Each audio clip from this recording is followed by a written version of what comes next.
Itu Dr. Tifa menceritakan sudah ada 8 versi ijazah. Bayangkan 8 versi ijazah, Mas Hafid. Masa sih mau buktikan satu ijazah aja susah banget, ada 8 versi. Itu kan versi KPU udah kan bingung. Yang dari KPU beda, yang dari mana beda lagi? tuh ya. Bedanya sama yang dari mana tuh? KIP, terus mana? Pokoknya si Dr. Tifa dan teman-temannya 8 versi ijazah yang dimunculkan oleh Bareskrim. Nah itulah bikin malu kan UGM kalau sampai ini kejadian. Maka saya sebagai sesama alumni, ya saya dukung dong. Karena saya tahu itu benar. Ya tadi tuh Itu Dr. Tifa menceritakan sudah ada 8 versi ijazah. Bayangkan 8 versi ijazah, Mas Hafid. Masa sih mau buktikan satu ijazah aja susah banget, ada 8 versi. Itu kan versi KPU udah kan bingung. Yang dari KPU beda, yang dari mana beda lagi? tuh ya. Bedanya sama yang dari mana tuh? KIP, terus mana? Pokoknya si Dr. Tifa dan teman-temannya 8 versi ijazah yang dimunculkan oleh Bareskrim. Nah itulah bikin malu kan UGM kalau sampai ini kejadian. Maka saya sebagai sesama alumni, ya saya dukung dong. Karena saya tahu itu benar. Ya tadi tuh Ini kan dituduh fitnah. Ya tuduhannya RT kan fitnah, pencemaran nama baik. Di mana fitnahnya, di mana pencemaran nama baik kalau ijazahnya belum dibuktikan. Perkara pokoknya belum dibuka lebih dahulu. Nah, perkara pokoknya kan harus diputuskan. Dulu, iya. Kalau udah diputuskan ya baru Itu apakah nama baik atau fitnah. Kalau dia itu asli, ternyata asli ya dia kena lah fitnah sama. jadi menurut Bapak tuduhan itu tuduhan atau pelaporan atas RRT ini harusnya menunggu pembuktian asli atau palsunya dulu. Iya, tidak langsung jangan tiba-tiba tersangka. Sama-sama. Ini kan samanya diskriminasi. Kriminalisasinya. Bapak melihat ada indikasi kriminalisasi. Ini kan pembedaan dari kalau teman dia mungkin diskriminasi dalam ini dan mengkriminalisasi kepada para aktivis yang jujur, yang kita anggap mereka adalah pejuang. Itu yang kedua. Yang ketiga. Terus yang ketiga, pendekatan ilmiah yang dilakukan oleh para ahli. Mereka bertiga itu ahli semua. Jadi mereka bukan asal ngomong, bukan ngasal bicara, bukan abal-abal. Semuanya ahlinya itu bisa diakui lah. Bahkan terakhir Roy Suryo di Polda Metro Jaya bilang bahwa metodologi yang dipakai Dr. Tifa itu bukan metodologi abal-abal, tapi sesuai dengan prosedur katanya. Iya, semua sesuai prosedur. Roy Suryo ahli matematika, telematika. Jadi dia melalui pendekatan telematika dan analisis teknologi informasi. Jagonya dia. Kita tahu lah daripada dia hebat di bidang itu. Dan itu udah lama digelutin kan.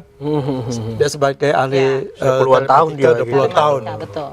Kemudian Rismon kita jawab persis, semua doktor kan, Rismon, Rosyura juga doktor. Rismon itu melalui kajian digital forensik, ahli dia, lulusan Jepang. Walaupun sekarang katanya diduga diduga ada dokternya dipertanyakan, tapi kan itu. Tapi saya yakin lah ada dokter. Dan Dr. Tifa, ini ilmunya Dr. Tifa khusus banget nih. Ini jarang-jarang kita tahu bahwa Dr. Tifa ternyata melalui pendekatan perilaku. Jadi beliau mempunyai keahlian behavioral analysis, behavioral analisis perilaku. Itu pendekatan tentang perilaku. Jadi dia tahu tuh kalau ceritanya Dr. Tifa, ini orang itu bohong, orang itu kira-kira menyembunyikan sesuatu, dia bisa tahu. Berdasarkan keahliannya tadi itu. Karena keahlian itu lagi. Nah, ilmu yang mereka punya itu merupakan kontribusi lah ya, dipandang kontribusi keilmuan sesuai kompetensi masing-masing.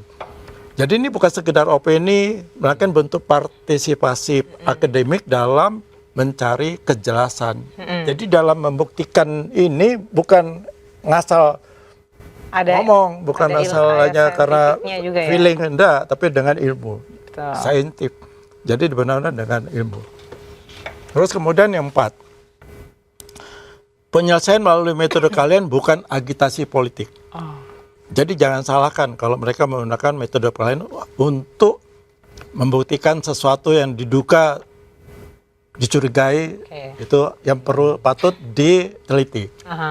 Ya, jadi kami menilai bahwa penggunaan metode ilmiah harus dihormati sebagai bagian dari mekanisme pencarian fakta. Oke. Jadi pencarian fakta itu bukan dia cari sembarangan, tapi dengan metode ilmiah yang Metode dia pakai. keahliannya ya. Dan itu metode ilmiah itu juga bisa dipertanggungjawabkan. Oke. Dan persoalan ini harusnya dijawab dengan data, verifikasi, dan audit akademik. Bukan dengan tekanan politik ataupun pembukaman dan kriminalisasi. Ingat kalau RRT berhadapan dengan termul. Iya. Saya bilang sama teman, nggak usah lah kalau berhadapan termul. Dia jawabnya nggak akan pakai data, tidak pakai kajian ilmiah dan sebagainya. Pokoknya dia bilang itu salah aja ya apa yang dikerjakan oleh RRT itu. Itu gampang kan seperti itu. Kemudian Terus yang kelima, ini ada kelima nih. Menjaga wibawa institusi negara.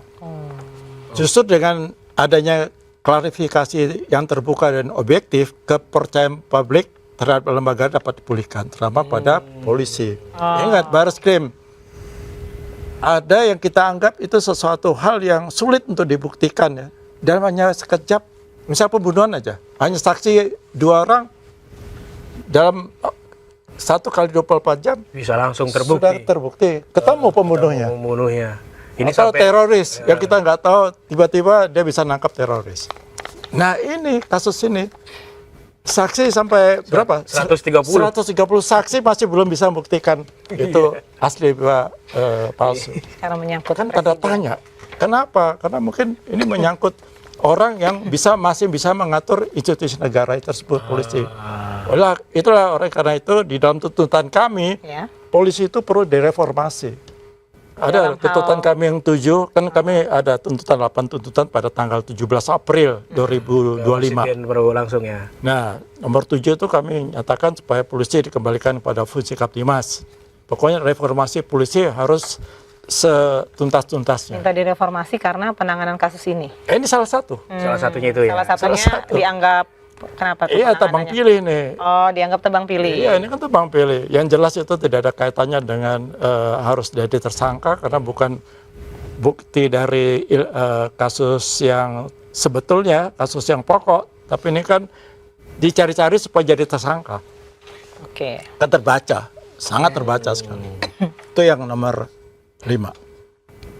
Yang nomor tadi juga Nomor 6. ketertutupan hanya akan memperpanjang polemik dan merusak legitimasi institusi. Ini kan Polemiknya terlalu lama gitu ya. ini kan lama bertahun-tahun Tertutup ya. karena tertutup. Ya, itu kita harus menjaga wibawa institusi negara. Nah, yang keenam, komitmen pada prinsip praduga tak bersalah dan jalur konstitusional. Jadi dukungan FPWT ini bukanlah untuk bentuk penghakiman, melainkan dorongan agar persoalan ini diselesaikan melalui mekanisme hukum, akademik, dan pembuktian sah. Sehingga kebenaran dapat ditegakkan tanpa melanggar prinsip negara hukum. Oke, itu tadi ya. pertimbangannya ya, Itu kenapa pertimbangannya. akhirnya mendukung RRT. Dan satu lagi pertimbangan, ini Oke, pertimbangan ya. pribadi yang satu lagi. Ini pribadi Bapak. pribadi ya. Kalau tadi. Mereka lulusan UGM, alumni UGM. Saya juga lulusan UGM. Jadi solidaritas Ini UGM lagi sebagai berperang. alumni. Karena malu kepada UGM yang ikut-ikutan membohongi publik. Rektornya. Ini belum terbukti, tapi kan sudah bisa terbaca. Sekian lama kemarin waktu ada press conference di tempatnya Bung Refli, itu Dr. Tifa menceritakan sudah ada 8 versi ijazah. Bayangkan 8 versi ijazah, Mas Hafid. Masa sih mau buktikan satu ijazah aja susah banget, ada 8 versi. Itu kan Versi KPU udah kan bingung. Kasih lihat. Yang dari KPU beda, yang dari mana beda lagi? tuh ya. Bedanya sama yang dari mana tuh? KIP terus mana? Pokoknya si Dr. Tifa dan teman-temannya 8 versi ijazah yang dimunculkan oleh Barreskrim. Nah itulah bikin malu kan UGM kalau sampai ini kejadian. Maka saya sebagai sesama alumni, ya saya dukung dong. Karena saya tahu itu benar. Jadi tadi tuh